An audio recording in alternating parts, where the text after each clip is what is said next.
यीशु सहाय praise the lord. आप सबों को परमेश्वर का वचन सुनने के लिए केरल से हार्दिक स्वागत करता हूं।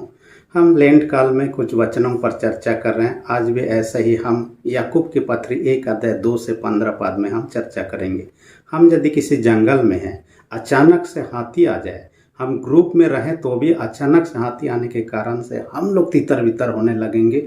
अपना जान बचाने के लिए जिधर जिसको सूझ रहा है उधर भागने लगेंगे। ऐसे ही परिस्थिति प्रारंभिक मसीह कलीसिया के विश्वासियों पर हुआ। यरूशलेम में पहला विश्वासी लोग हुए जब पेंतिकोस्त का दिन में पतरस ने उपदेश किया, 3000 लोगों ने विश्वास किया। परंतु यरूशलेम में भी सताहट आ गया, जिनके कारण से लोग जो यहूदी में से मसीही हो गए थे उनको भी वहाँ से इधर उधर भागना पड़ा। तो याकूब जो यीशु का भाई था, इस पत्री याकूब की पत्री का लेखक है, उन्होंने उन विश्वासियों को जो कि तितर बितर होकर रह रहे थे, सताहट का सामना कर रहे थे, विभिन्न प्रकार के तकलीफ समस्या परीक्षाओं का सामना कर रहे थे, उनको विश्वास में स्थिर करने के लिए इन पत्रियों को लिखता है। कुछ विद्वान लोग इसे मानते हैं नया नियम का ज्ञान की पत्री या बुद्धि की पत्री के रूप में भी इसे मानते हैं। हालांकि अलग अलग लोगों का अलग अलग विचार है। जो भी रहा, परंतु हम जानते हैं याकूब स्वयं ही इस सताहट का भी शिकार हो जाता है। लगभग 62 ईस्वी में कहा जाता है, क्योंकि यीशु का भाई याकूब शुरू से यीशु पर विश्वास नहीं करता था, परंतु बाद में विश्वास किया। विश्वास करने के बाद में यरूशलेम का कलीसिया का अगुआ बन गया और वहाँ ही सेवा करता रहा। परंतु उनके विरोध में भी षड्यंत्र हुआ और महायाजक अननस बेन के द्वारा से आदेश निकाला गया कि उनको पत्थरों करके मार डाला जाए, और इस कारण से उनको मंदिर के चोटी पर चढ़ाया गया। वहाँ से उनको ढकेल दिया गया, नीचे गिराकर उनको पत्थर से मार डाला गया, ऐसा कहा जाता है। ये 62 ईस्वी की घटना है। परंतु इससे पहले उन्होंने याकूब की पत्री को लिखा। और आज आपके मेरे लिए भी आज का वचन जब देखते हैं परीक्षा के विषय में है, इसलिए मैंने शीर्षक लिख दिया जीवन की परीक्षाएं। जीवन में जो परीक्षा आती है उस घड़ी हमें क्या करना है, कैसा रहना, उसके बारे में चर्चा करता है।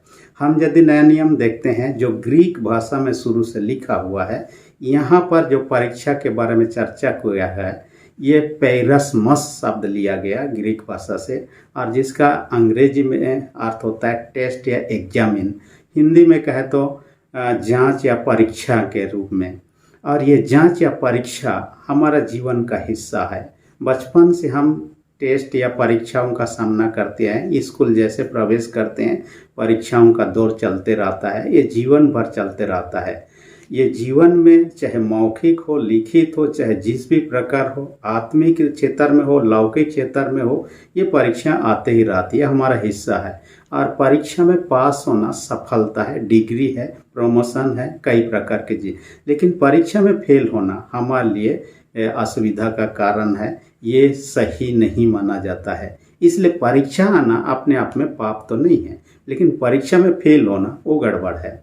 और आज का जब वचन में जाने से पहले हम देखने पाएंगे कि बाइबल में जब देखने परीक्षाओं के बारे में 2 प्रकार का विशेष प्रकार का परीक्षाओं को हम देखने पाते हैं। पहला परीक्षा भलाई के लिए, दूसरा परीक्षा बुराई के लिए है। और भलाई के लिए जो परीक्षा है वो परमेश्वर हमारे जीवन में आने देता है। परमेश्वर स्वयं परीक्षा नहीं करता, परंतु परीक्षाओं को आने देता है। अब्राहम का जीवन में परीक्षाओं को आने दिया ताकि उनका विश्वास की परख हो। हमें चाहता है कि इन परीक्षाओं के द्वारा से हम प्रभु में विश्वास में और ही बढ़ते जाएं।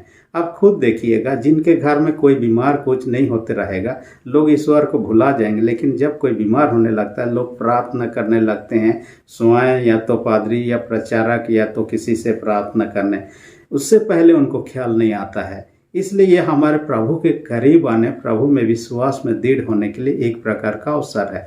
जैसे कि सोना का हार सब बनाया जाता है, उसको किया जाता है आग में झोंका जाता है, आग के कारण से पिघलाकर सुंदर सुंदर आभूषण बनाए जाते हैं। आग में ना ये किया जाए तो सुंदर सुंदर ज्वेलरी बनाना, आभूषण बनाना ये संभव नहीं होता।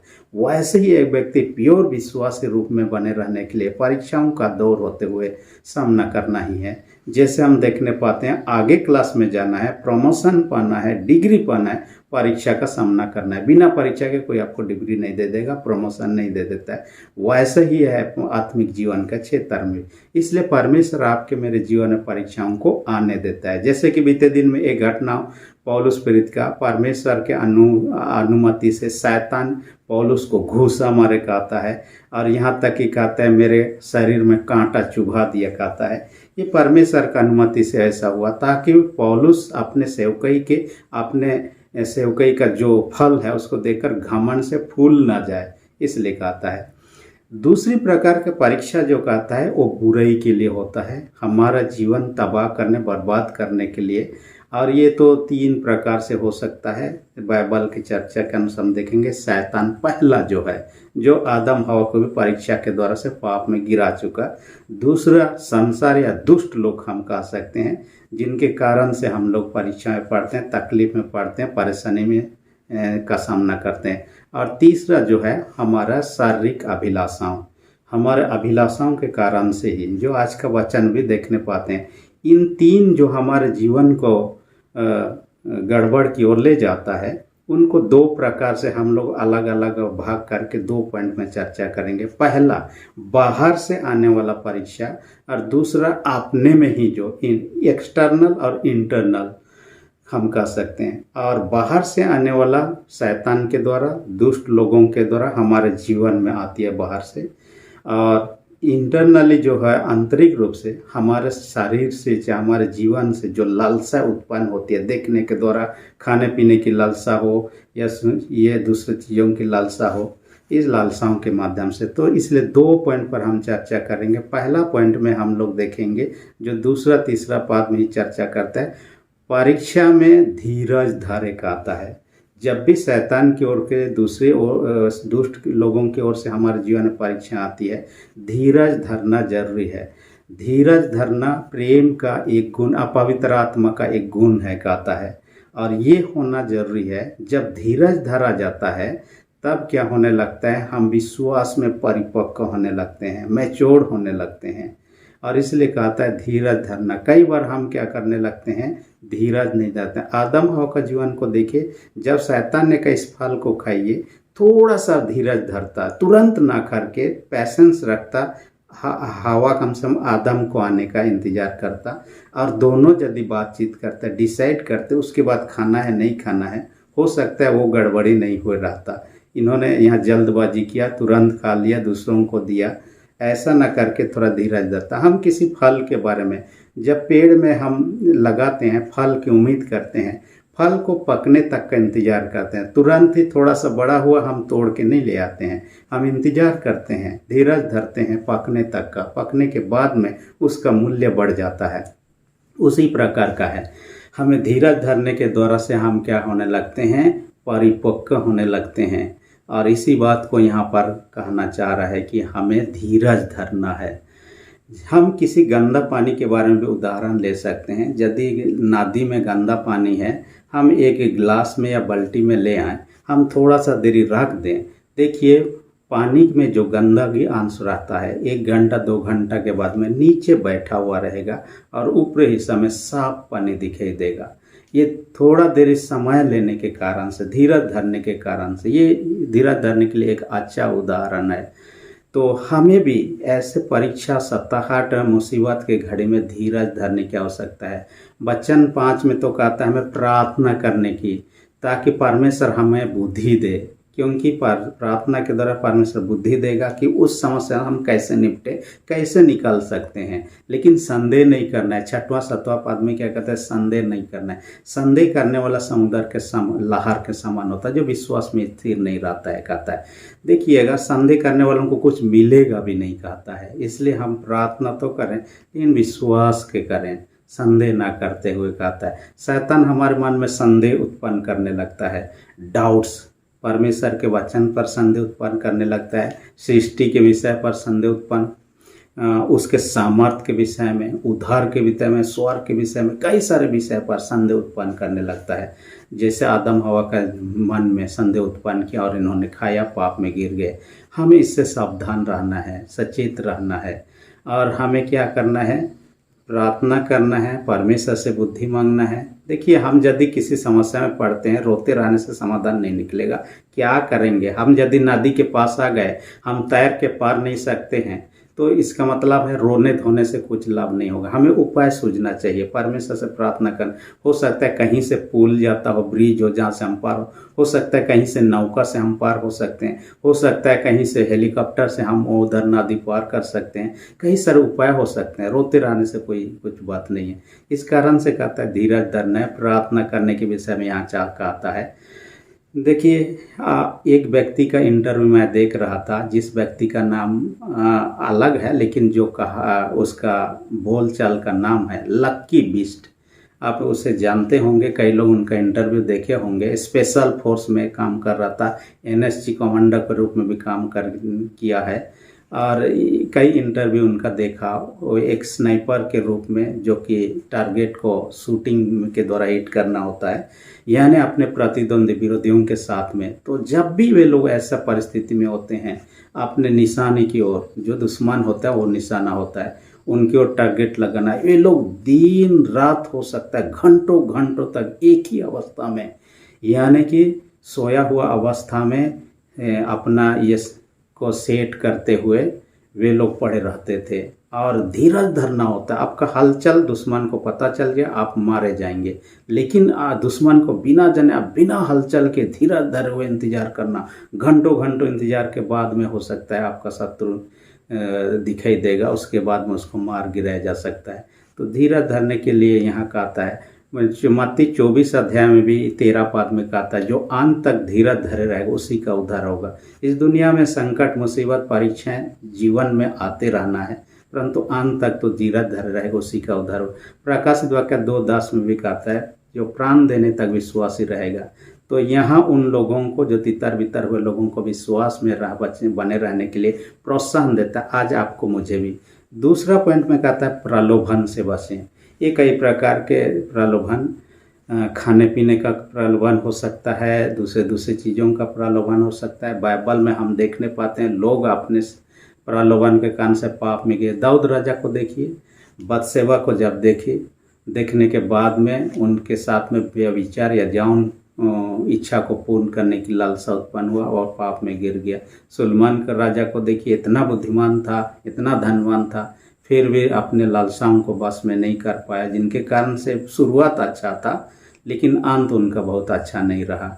इसलिए हम अपने शारीरिक रूप से जो भोग विलास की बातें हैं, चाहे खान पान हो, नशा हो, यौन लालसा हो, उनसे कंट्रोल करने के, इन लालसाओं में पड़े रहने से, यहाँ वचन क्या कहता है, अभिलाषाएं गर्भवती होकर, माने बढ़कर क्या कहता है, पाप को जन्म देता है। और पाप जब बढ़ जाता है मृत्यु को उत्पन्न करता है, क्योंकि परमेश्वर का वचन कहता है, रोमी 6:23 में कहता है, पाप की मजदूरी मृत्यु है कहता है।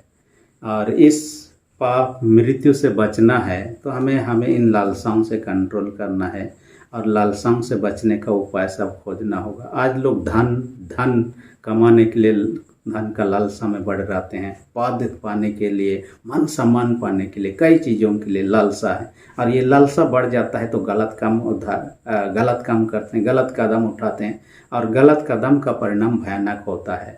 ये लालसा मानो कि आप समझ लीजिए, जो मछली जो पकड़ने वाले होते हैं, ये लोग चारा डालते हैं ताकि मछली लोग को आकर्षित करे, और मछली जब देख के उस चारा को देखकर खाने लगे, फंस जाता है और उसका मौत निश्चित है। वैसा ही ये लालसा हमें आकर्षित करता है और अंत में विनाश को लाता है। इसलिए हमें सावधान रहने की आवश्यकता होती है।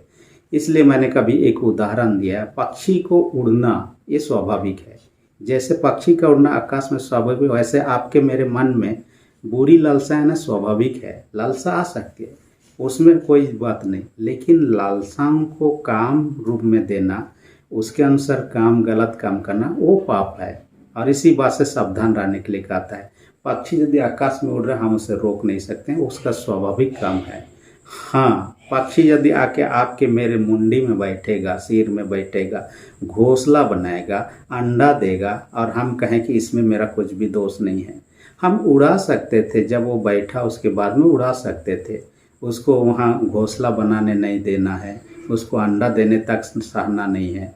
वैसा ही है, ये बुरी लालसाओं को क्या करना है, दूर भगाना है। इसलिए पवित्र आत्मा ने, देखिए पक्षी को यदि आप ऐसा कोई भी चीज़ को ऊपर फेंकेंगे नीचे गिरता ही है, क्योंकि ये ग्रेविटिकल फोर्स है, या तो जो शक्ति है नीचे खींच के लाती है। लेकिन पक्षी को आप यदि फेंकिएगा नीचे नहीं गिरेगा, पंख फैला के वो उड़ के भाग जाएगा। वैसे ही परमेश्वर ने आपको मुझे पवित्र आत्मा प्रदान किया है, बुद्धि दिया है, ताकि हम उन परीक्षाओं से कैसे पार पाकर हम ना गिर जाएं, परंतु उड़ के भाग जाएं, जीत हासिल करें। क्योंकि हमने कहा है बिना जीत हासिल किए हम इनाम को नहीं पा सकते हैं। खेल में हो, पढ़ाई में हो, कुछ भी हो, डिग्री पाना हो, नौकरी पाना हो, बिना सफलता पाए हुए। इसलिए पौलुस प्रेरित तिमुथी को भी 2 तिमुथी 2:22 में कहता है, जवानी की लालसाओं से दूर भागी। हमें भागने की आवश्यकता है और कई चीज़ों को दबाने की आवश्यकता है। कई चीज़ों से दूर भागना है, कई चीज़ों को दबाने की। हमारे अंदर में बुरी, अच्छी और बुरी दोनों प्रकार की प्रवृत्तियां हैं। तो बुरी प्रवृत्तियों को दबा देना, अच्छी प्रवृत्तियों को हमें बनाए रखना है, ताकि अच्छी प्रवृत्ति ज़्यादा होगा तो बुरी प्रवृत्ति दबे हुए रहेगा और वो काम में नहीं आएगा। इसलिए आइए परीक्षा के घड़ी में हम भी धैर्य रखें, विश्वास में बने रहें, ताकि वो जीवन का मुकुट देने की प्रतिज्ञा परमेश्वर ने प्राप्त कर सकें। परमेश्वर ऐसा करने हमारे सहायता कोई करे। आमीन। हम प्रार्थना करें। सेनाओं के जीत पिता धन्यवाद देते हैं, आज का वचन का हमसे बात है कि हर एक सुनने वाले छोटे बड़े सबों को स्वर्गीय आशीष से भर दे। जो लोग बीमार उनको यीशु के नाम से चंगाई दे, जिनका विश्वास कमजोर उनका विश्वास को दृढ़ मजबूत कर। प्रार्थना यीशु के नाम से मांगते हैं, आमीन। यदि अब तक आपने मेरे चैनल को सब्सक्राइब नहीं किया, सब्सक्राइब कर दीजिए। वीडियो अच्छा लगे तो लाइक बटन को भी दबा दीजिए। यदि कोई प्रकार की आपको बात करना हो तो नीचे नंबर भी है। धन्यवाद।